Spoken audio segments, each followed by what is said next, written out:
Hey Julian Fitamize, are your hips feeling a little off? Do you feel pain in your groin that might be shooting down your leg? Well, I'm going to show you a few exercises that you can do to help reset your hips and get you moving and grooving and living your best life. Check it out.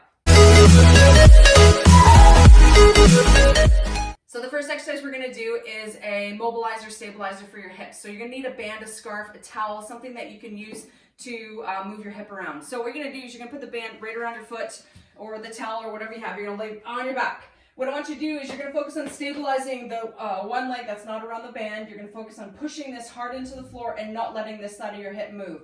Your goal with this side is I want your toe to come to your nose, and what I want you to do is you're going to try to draw the biggest circle that you physically can without letting this leg drop out as you see. So I don't want to see this leg drop out. So if you have to put yourself against something or just hold or whatever you need to do, you want to stabilize on my left to mobilize my right hip, okay? So what I'm trying to do is I'm trying to talk to my brain, and I'm keeping my leading with my heel. So I'm just trying to draw the biggest circle that I can without letting this leg flop around, okay? So again, I'm pushing my right foot right from my toes. I'm not crushing my back to the floor. I'm engaging my pelvis. That's the important part. A lot of people think they have to crush. If I put my hand under there, I wouldn't be crushing it. Okay, I'm trying to keep neutral spine. So I'm just pushing, engaging my core here, and then I'm gonna lead with the heel, try to draw the biggest circle I can without letting my right knee move. So I'm gonna do about 4 or 5 one way, and I'm gonna go 4 and 5 on the other. So don't let the ego get in the way and think you can do really big circles and then your leg just flops out. So if you have to do little ones for now, please go, okay? Cool, that's the first one. Next one I want you to do is a psoas reset. So what you're gonna do is you're gonna grab behind your left knee and you're gonna push your right knee away. Again, I'm gonna bring my pelvis, rock my pelvis posteriorly. So what I want to do is I want to not crush my back to the floor, but what I'm going to do is I'm going to push and pull my knees away from each other. I don't want my knees far apart, so it's just a simple embrace between my core and my knees. So I inhale, exhale, and the same thing, switch, inhale, exhale. So a lot of times if you go to the chiropractor, they often do this to help reset your pelvis. So all you're trying to do is get your pelvis bone, your SI joint, to settle in and release the muscles along that SI joint so that we can get your hips evened out without going to see the chiropractor, okay? So we do this 4 or 5 times on that one. Next thing I want you to do, if we're gonna do is if you have a yoga block, a towel, anything handy, a pillow you can place between your knees, this one's just gonna help you engage your core here. So what you do is you put the block between your knees, ground your feet. Again, don't crush your ball back to the floor. What I want you to do is you're gonna inhale, and you're gonna squeeze the block, ground your toes, and exhale, okay? So you're gonna just keep breathing, still squeezing the block as hard as you can. Inhale and exhale. Keep doing it. Inhale and exhale.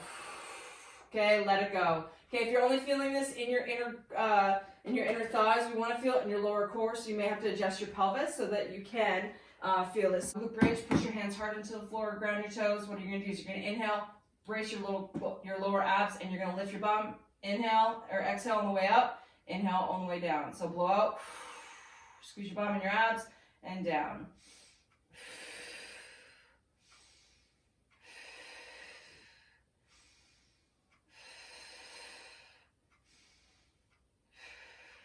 Okay, just get the bum going. Now let's turn her aside to make sure our quads are off. So you're gonna grab your top foot, rest your head on your arm, and what you're gonna do is you're gonna bring this knee right behind you without adjusting your pelvis. So your pelvis, your lower back should not rotate or arch. So what I want to do is bring my knee right behind me as much as I can, and then let it go. So inhale and blow out, keeping my abs nice and tight. I'll feel a stretch right down the front of the leg. If you can't reach the back of your leg, that's okay. You can use the band like so, or the towel, or whatever you got. Bring it behind you, okay? Feel that stretch on the front of the thigh, again, without arching your back. So if I show you sideways, if I go to the other side, so what you don't want to see is if I'm doing this, see how my back arches and I lean forward? I don't want that. So keep my abs on and then bring my leg behind me as best I can. I can point my knee down or point my knee up to feel the different parts of the quad, but just inhale and then bring it back. Don't just hold. So you want to try to get some movement in the front of that hip,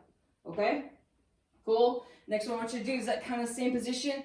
Push your knees as hard as you can together. Then what you're going to do is you're going to try to lift your heel. It's a heel lift. Push your knees hard together. Just lift that outside of that hip, and you're going to feel this on the outside of your hip. Okay? Lift. And let's try the other side.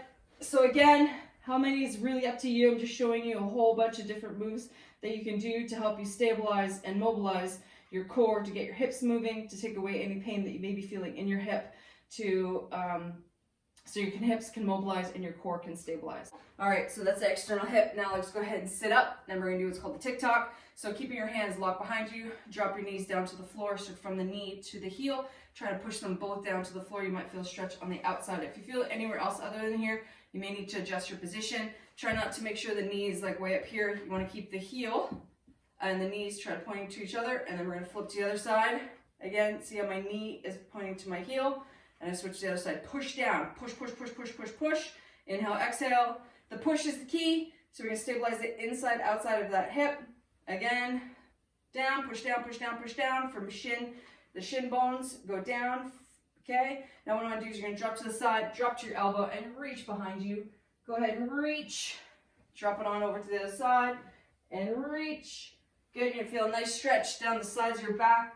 That's like deeper muscle, your QL, deeper muscle in your back, in your lats.